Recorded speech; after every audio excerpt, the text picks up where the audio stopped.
नमः शिवाय। दोस्तों, तुला राशि वाले जातकों का इस चैनल पे स्वागत।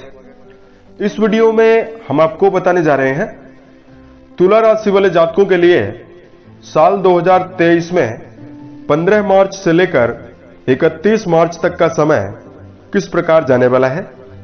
मार्च महीने की इन 16 दिनों की समयावधि में ग्रहों की गोचरी स्थितियों के आधार पर किस प्रकार की स्थितियों का निर्माण तुला राशि वाले जातकों के जीवन में होने वाला है, किन किन क्षेत्रों में आपको बड़ी उपलब्धि देखने के लिए मिल सकती है और कहां पर आपको समस्या, उतार चढ़ाव और तनावपूर्वक स्थितियां देखने के लिए मिलने वाली है।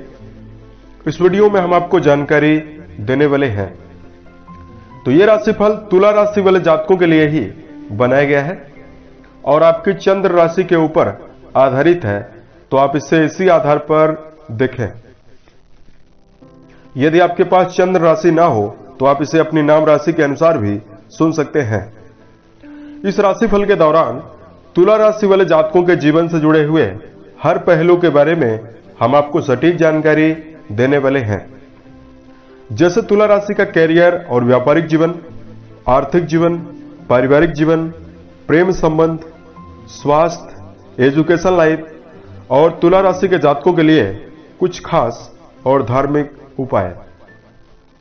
वर्तमान समय में बहुत सारे तुला राशि वाले जातकों के जीवन में कई प्रकार की परेशानी और चुनौती निर्मित है। ऐसे जातकों के लिए वीडियो के लास्ट में दो खास सलाह के बारे में जानकारी देंगे, जिसको यदि आप जीवन में आत्मसात करते हैं, अनुसरण करते हैं, तो कम प्रयास में भी आपको बड़ी सफलता देखने के लिए मिल सकती है। तो तुला राशि के जातकों, इस राशिफल को हम आरंभ करें उससे पहले हम आपको ग्रही स्थितियों की जानकारी देने वाले हैं। देखिए, आपकी संपूर्ण राशि को नियंत्रित रखने वाले ग्रह शुक्र देव बनते हैं, जो इस समय अंतराल में आपके राशि के सप्तम भाव पर राहु के साथ गोचरी अवस्था में रहने वाले हैं। केतु आपके लगन भाव पर गोचर करेंगे। इन 16 दिनों की समयावधि में आपके पंचम भाव यानी संतान भाव पर शनिदेव का गोचर रहेगा। मंगल देव आपकी राशि के भाग्य भाव पर गोचर करने वाले हैं। उसके साथ साथ देवगुरु बृहस्पति आपके राशि के छठे भाव रोग भाव पर बुध के साथ, सूर्य के साथ गोचरी स्थितियों में रहने वाले हैं। तो त्रिग्रही युति आपके राशि के छठवें भाव पर बन रही है और इन 16 दिनों की समयावधि में सूर्य बुध का बुधादित्य नामक राजयोग आपके राशि के छठवें भाव पर ही बन रहा है। तब आइए हम आपको बताते हैं कि कैरियर और व्यावसायिक जीवन के दृष्टिकोण से यह समय आपके लिए कैसा रहने वाला है। देखिए, जहां तक बात करें कर्म क्षेत्र का, राशि के दसम भाव से कर्म, व्यवसाय, प्रसिद्धि और मान सम्मान के बारे में विचार करते हैं। दसम भाव पर देवगुरु बृहस्पति पूर्ण रूपेण प्रभावी रहने वाले हैं। लगन पर केतु देव गोचर करेंगे और राशि के स्वामी शुभ स्थितियों में रहने वाले हैं। तो तुला राशि वाले जातकों के लिए इस समयावधि में रुके हुए कार्यों के पूरा होने की प्रबलता आपके जीवन में बनेगी। यदि आपका कार्य रुका हुआ था, उसके बनने की प्रबल संभावना बनने वाली है। कैरियर की दिशा में तुला राशि के जातक काफी एक्टिव रहने वाले हैं। इस समय अवधि में आपको अच्छे पदों की प्राप्ति जीवन में जरूर हो सकती है। यदि आप इस समय अवधि में एकाग्रता पूर्वक चलते हैं, चूंकि सूर्य देव आपके राशि के छठवें भाव पर गोचर कर रहे हैं, तो इसलिए हम आपको बता रहे हैं, यदि आप मन में सकारात्मकता और एकाग्रता बनाकर कर्म क्षेत्र में चलते हैं, तो यह समय आपके लिए आशा के अनुरूप रहने वाला है। उसके साथ साथ 15 तारीख से लेकर 31 तारीख तक की समयावधि में यदि आप साझेदारी में कोई व्यापार कर रहे हैं, तो काफी अलर्ट होकर चलने की आवश्यकता रहने वाली है। आर्थिक जीवन के दृष्टिकोण से यदि आपको जानकारी दिया जाए, दोस्तों, राशि के द्वितीय भाव से धन का विचार करते हैं। धन भाव के स्वामी राशि के त्रिकोण भाव यानी नवम भाव पर गोचरी अवस्था में रहेंगे और आपकी राशि के लाभ भाव के स्वामी सूर्यदेव राशि के छठे भाव पर प्रभावी रहने वाले हैं। तो यह पूर्ण रूपेण कहा जा सकता है कि यदि पूर्व की समयावधि से आपके जीवन में आर्थिक उन्नति में कमी बनी हुई थी, अवांछनीय खर्च आपके जीवन में बना हुआ था, इन सभी चीजों से आपको निजात जरूर देखने के लिए मिलने वाली है। राशि के स्वामी शुक्र के साथ गोचरीय अवस्था में राहु के साथ गोचर कर रहे हैं, तो यदि आप इस समय अंतराल में किसी रुके हुए धन को प्राप्त करने की संभावना लेकर चल रहे हैं, उसमें आपको सफलता देखने के लिए मिलने वाली है। उसके साथ साथ भाग्य का भरपूर साथ आपको धन कमाने में आपको देखने के लिए मिल सकता है, क्योंकि धन भाव के स्वामी राशि के भाग्य भाव पर ही विराजित हैं।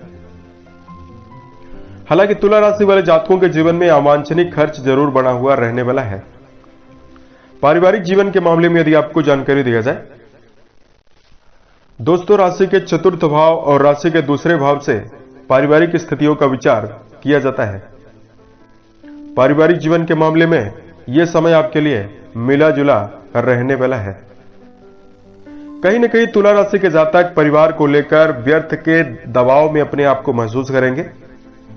अचानक से आपके जीवन में किसी प्रकार की छोटी मोटी गलतफहमी पारिवारिक उतार चढ़ाव को देने में सक्षम हो सकती है, इसलिए संभल कर आपको पारिवारिक जीवन में चलने की आवश्यकता रहने वाली है।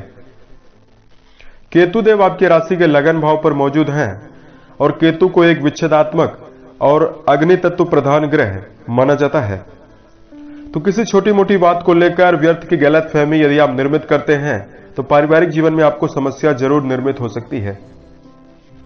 इसलिए जहां तक हो सके तो तुला राशि के जातकों को समन्वय बनाकर चलने की आवश्यकता रहने वाली है। शिक्षा के दृष्टिकोण से यदि आपको जानकारी दिया जाए, दोस्तों शनिदेव मूल त्रिकोणस्थ होकर राशि के पंचम भाव पर ही गोचर कर रहे हैं, तो यदि आप विद्यार्थी जीवन में हैं तो आपके अंदर रचनात्मक क्षमता विकसित होगी।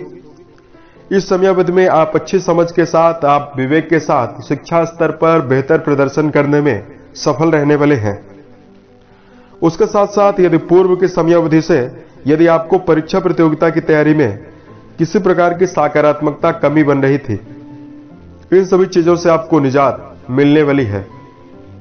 इन 16 दिनों की समयावधि में चूंकि राशि स्वामी आपके लगन भाव को ही देखेंगे, आपके राशि को ही देखेंगे, तो इस समयावधि में आपके लिए समय बहुत ही बेहतर कहा जा सकता है। उसके साथ साथ यदि आपके लिए प्रेम और वैवाहिक जीवन के दृष्टिकोण से जानकारी दिया जाए, दोस्तों प्रेम संबंध के मामले में ये जो समय है आपके लिए वो ज्यादा अनुकूल नहीं है। पंचम भाव पर शनिदेव मौजूद होकर गोचर कर रहे हैं, लगन पर केतु देव गोचर कर रहे हैं, तो मिला जुला प्रभाव आपके जीवन में प्रेम संबंध या गहरी फ्रेंडशिप में आपको देखने के लिए मिलने वाला है। रिश्तों में पारदर्शिता आपको बनाकर ही चलने की आवश्यकता रहने वाली है। वहीं यदि आपको वैवाहिक जीवन के मामले में जानकारी दिया जाए, देखिए राशि के सप्तम भाव यानी वैवाहिक भाव पर आपके राशि के स्वामी राहु देव के साथ गोचर कर रहे हैं। 7वें भाव पर इन दोनों ग्रहों की उपस्थिति कहीं न कहीं वैवाहिक जीवन में भी आपको मिला जुला प्रभाव देने के लिए सहायक रहने वाली है। तुला राशि के जातकों के लिए वैवाहिक संबंधों में संतान पक्ष की उन्नति होने का प्रबल योग बन रहा है। यदि आप दांपत्य जीवन के मामले में दांपत्य जीवन में जुड़कर चल रहे हैं और आपके जीवन में संतान नहीं है, तो संतान के लिए यह समय काफी बेहतर रहने वाला है।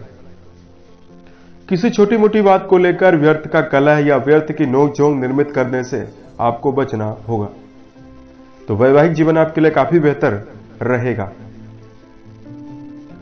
अब यदि आपकी राशि के लिए इस समयावधि में स्वास्थ्य के दृष्टिकोण से जानकारी दिया जाए, दोस्तों देवगुरु बृहस्पति सूर्य बुध आपकी राशि के 6वें भाव यानी रोग भाव पर ही प्रभावी होकर गोचर करने वाले हैं।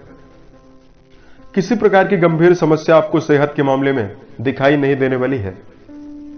तुला राशि के जातक ऊर्जा से भरे हुए रहेंगे और अपने मन में सकारात्मक विचार को लेकर इन 16 दिनों में चलते हुए नजर आने वाले हैं। किसी प्रकार की यदि आपको जीवन में सेहत के प्रति समस्या बनी हुई थी, चाहे वह सिर दर्द की हो, चाहे आपको पेट जनित हो, हड्डियों जनित समस्या यदि हो, इन सभी चीजों से, इन सभी समस्याओं से आपको निकलने का अवसर मिलने वाला है। इन 16 दिनों की समयावधि में चूंकि लगन पर केतु देव गोचर कर रहे हैं, तो मेडिटेशन करना, धार्मिक मंदिरों में जाना आपके लिए काफी बेहतर रहेगा। धार्मिक अनुष्ठान में सम्मिलित होना आपके लिए काफी बेहतर रहने वाला है। उसके साथ साथ तुला राशि के जातकों के लिए अब अगर हम धार्मिक उपाय की जानकारी दें, देखिए धार्मिक उपाय को बताने से पूर्व तुला राशि के जातकों को सबसे पहले दो खास बातों के बारे में जानकारी दे रहे हैं, जिसको यदि आप जीवन में ध्यान रखते हैं तो आपके जीवन में समस्या हर प्रकार की समाप्त होगी। तुला राशि के जातकों को ऐसे कार्यों के बारे में आपको चिंतन नहीं करना चाहिए जिस कार्य के बारे में आपको कोई भी अनुभव नहीं है। अपने वर्तमान के समयावधि के बारे में तुला राशि वाले जातकों को संभल कर चलना चाहिए और वर्तमान के बारे में ही आपको फोकस करना चाहिए। दूसरी सावधानी, तुला राशि के जातकों को किसी भी अजनबी व्यक्ति के ऊपर भरोसा करने से पूर्व सावधान रहना चाहिए और भावना के वशीभूत होकर यदि आप जीवन में कोई बड़ा निर्णय ले रहे हैं या बड़ा परिवर्तन करने की योजना बना रहे हैं तो यहां पर भी आपको सावधानी रखनी चाहिए। यदि आपके लिए धार्मिक उपाय की जानकारी दिया जाए तो देखिए शिवलिंग पर जलाभिषेक करना, दुग्ध का अभिषेक करना बेहतर रहेगा। उसके साथ साथ महामृत्युंजय नामक मंत्र का जप करना आपके लिए बेहतर रहने वाला है। ओम त्र्यंबकम यजामहे सुगंधि पुष्टिवर्धनम उर्वारुकमिव वंदनात् मृत्योत मोक्षीय महामृतात्। चूंकि इस मंत्र को विज्ञान ने पूर्ण रूप में प्रमाणित किया है, प्रूव किया है कि यह मंत्र आपके जीवन में या हम सभी के जीवन में जप करने पर काफी सकारात्मकता दे सकता है। इसलिए यदि आप इस मंत्र का जप करते हैं तो यदि आप विद्यार्थी जीवन में हैं, कर्म स्थल पर हैं, किसी भी फील्ड में यदि आप काम कर रहे हैं तो आप एक बेहतर स्थिति निर्मित करने में सफल रहेंगे। मन में सकारात्मकता बनने वाली है। उम्मीद है यह जानकारी तुला राशि के जातकों को बेहतर लगी। साल 2023 के सभी महीने आपके जीवन में बेहतर स्थितियों का निर्माण करें, इसी कामनाओं के साथ मैं अपने वाणी को विराम देता हूं। ओम नमः शिवाय।